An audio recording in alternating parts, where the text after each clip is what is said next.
As I walk across this empty land, I spent the last 10 weeks observing our world and what it is becoming. David Attenborough said about his first documentary was shot in 39 countries, filmed 650 species and travelled 1.5 million miles. And that is the sort of commitment that you need if you even want to begin to make a portrait of the living world. A simple thing, where have you gone? I'm getting tired and I need someone to rely on. I found that our generation are capable of expanding all possibilities. On our journey, I was taking a new perspective and showing that teens can make all the difference and redefine the limits of our commitments.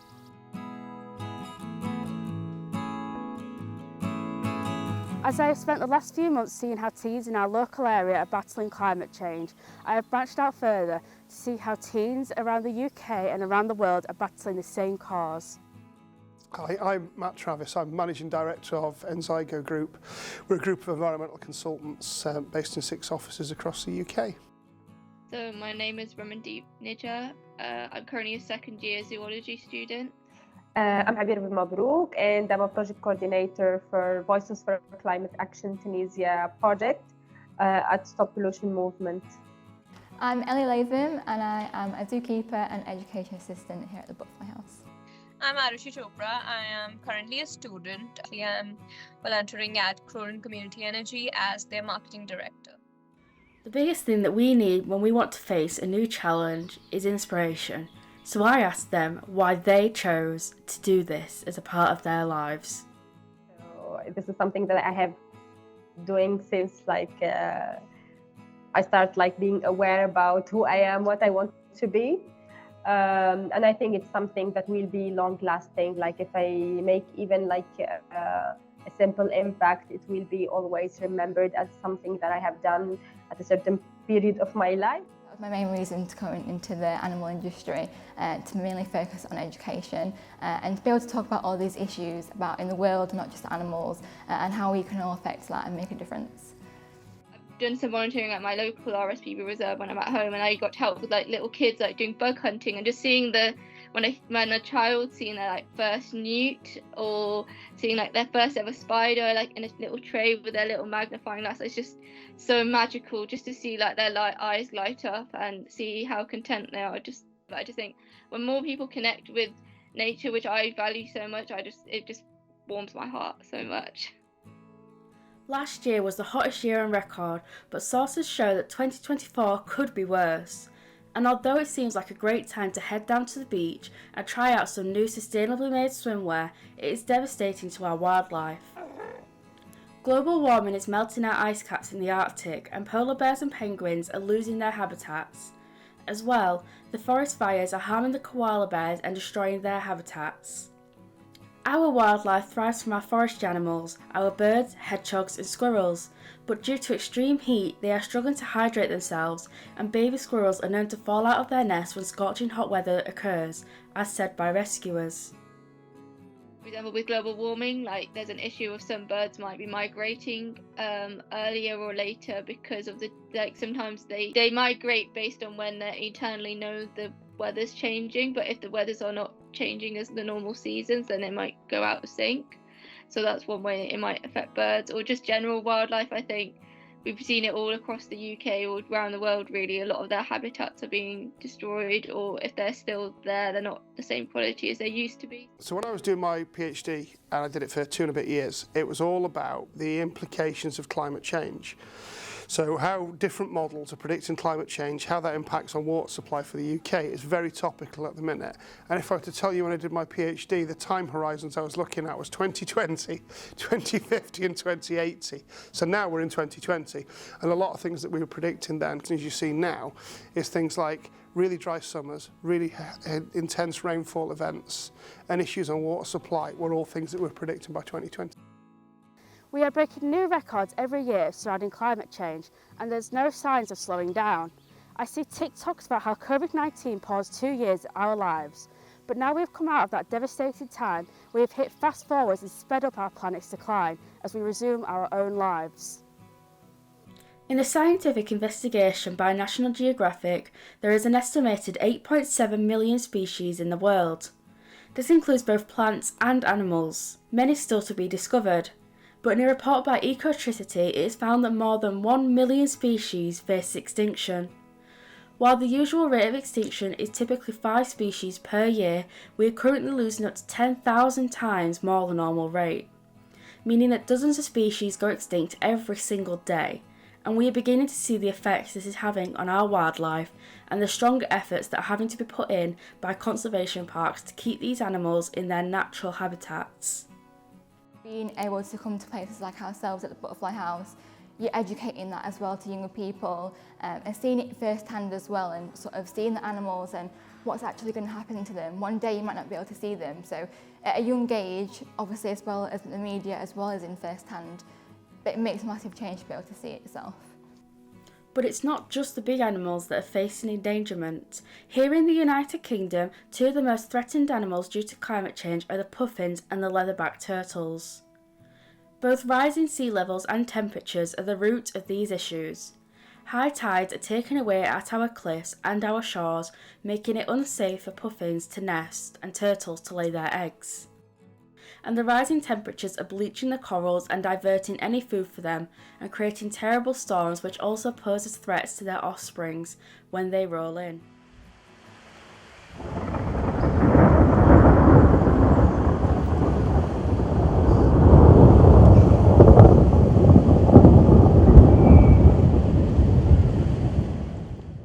The puffins populations, who are typically spotted around our east coast, are expected to nosedive by 90% in the next 30 years, unless we act today. So the habitat loss, the cutting down of trees, that they're losing their habitats and the places that they live, and the temperatures over there as well. Obviously, if they're declining, the animals aren't going to survive in their natural habitats, and that is a massive loss for the animals as well. We as humans are at the top of the food chain, but we're also demolishing it. We are designed to work in unison with our wildlife, but we choose to conquer it, and we leave them to salvage for our debris and fight our battles with Mother Nature. Right now, everyone is taking climate change and the climate crisis seriously with everything that we do. When you purchase a train ticket, it tells you how much CO2 you've saved. Modern cars have an eco mode to select when you drive to make your drive more eco-friendly. You could argue that almost everything has sustainability and climate in mind, but I argue that it doesn't exactly have everyone in mind. This happened in COP28 in Dubai. So it was like, there are parts for the youth. Okay, they are there. We have them in the picture. We take pictures with them. But when it comes to their concerns and their real demands, and if they do a kind of protest, we don't really support them. This is what is happening, and unfortunately, we as civil society, we work to encourage youth to speak up, use their own platforms, and one day we will have the full representation. It's our battle, and it's something that we believe in, and we need to work hard to achieve it.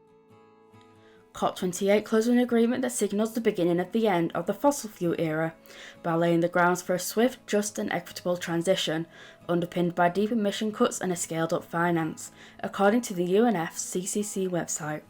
This information doesn't intend to grab us, but they want everyone to listen and be a part, and this is our government's involvement. This is how they will get our country involved, by doing these meetings and campaigning promises at elections. But us as teens and young adults, we are the face of tomorrow. So where are they campaigning to us for our fight against climate change? According to Plan International, 82% of young people don't know how their government is tackling climate emergency. It is our future they are preparing for us, but they aren't proposing to us the ideas. Our social media is set up to feed into the content that we love, but also the aesthetics that we love. This is where we can drive the messages and share amongst each other. If I said COP28 is ending the poison of fossil fuels, getting rid of the bad and spending more on the good, it is the same message, but one has more heart, motivation and drive. One of them you want to go and spread. Labels towards climate activists tend to be harsh, where if you hit mainstream media, you are seen as brainwashed, weird, a puppet to the government and more.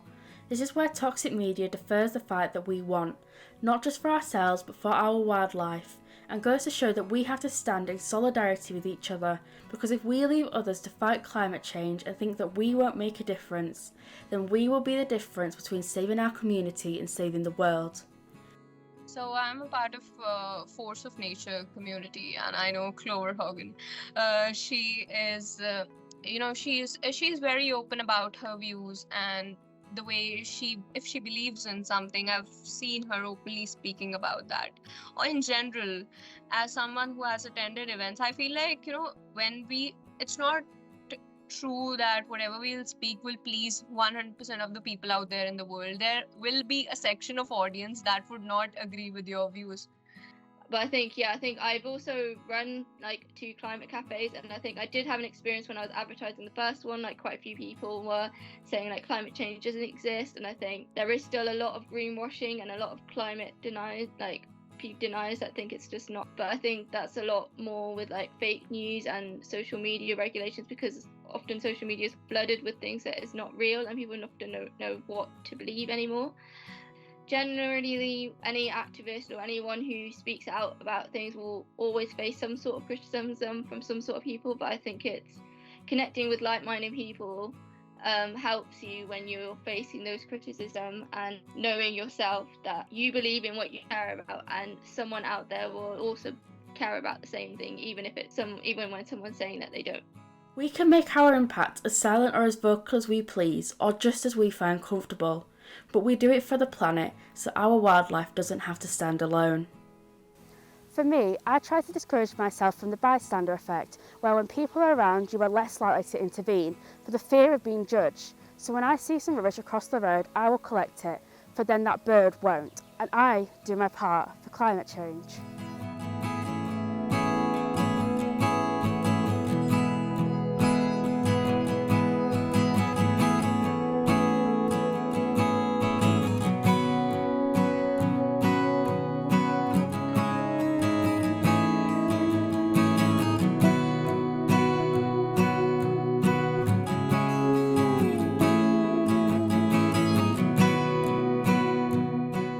So I think that people from 15 to 25 have got a really hard time at the minute. The world's very different for you than what it was for us.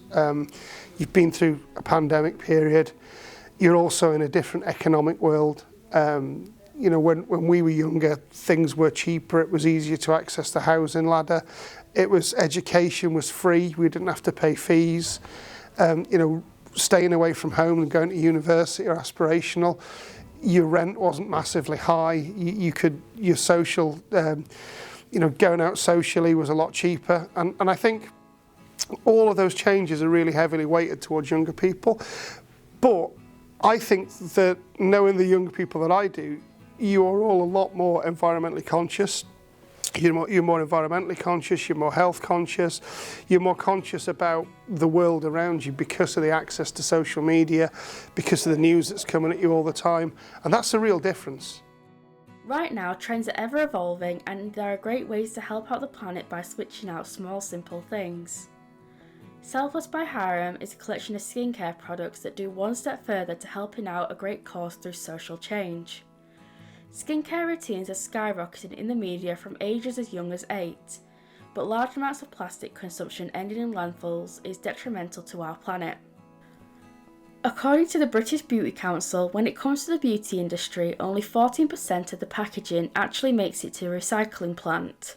Only 9% of it is actually recyclable, and the rest heads directly to the landfill. Products like Selfless like Hiram have created recyclable packaging with information on every inch to grab the user's attention, and QR codes to scan to find out more about what the purchase of the product does, as part of the proceeds goes towards helping the rainforest reduce trees from being cut down. But it's not just products like these. You can find out what schemes your favourite brands are doing, such as Lush. You can return your empty bottles for 50p so they can melt down and reuse. Or Nike have their zero pattern, where they are trying to get their carbon emissions down to zero and be completely sustainable. But alongside this, you may want to be aware for brands that are greenwashing. Greenwashing is when a brand misleads the public into thinking they are doing more for climate change or environmental change than what they are, to get a better public eye. Statistics read that people today are willing to spend more if a brand is more sustainable, but here's where the issue of transparency and ethical purchasing comes in, because we have seen the culture of thrifting being arising. We have stretched the capabilities of plastic so far in recent years because even though it can't decompose, we have found new ways to reuse it, and this old plastic bottle could turn into something magnificent.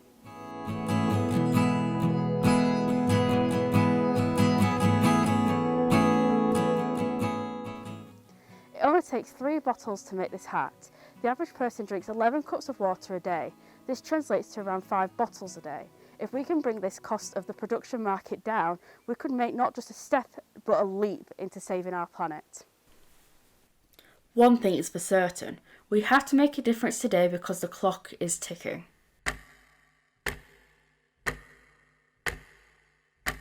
The Climate Clock, a movement developed in 2015, it is a powerful statement on what the reality we are facing really is. The next 5 years is what we have before scientific calculations show that the climate change will be irreversible.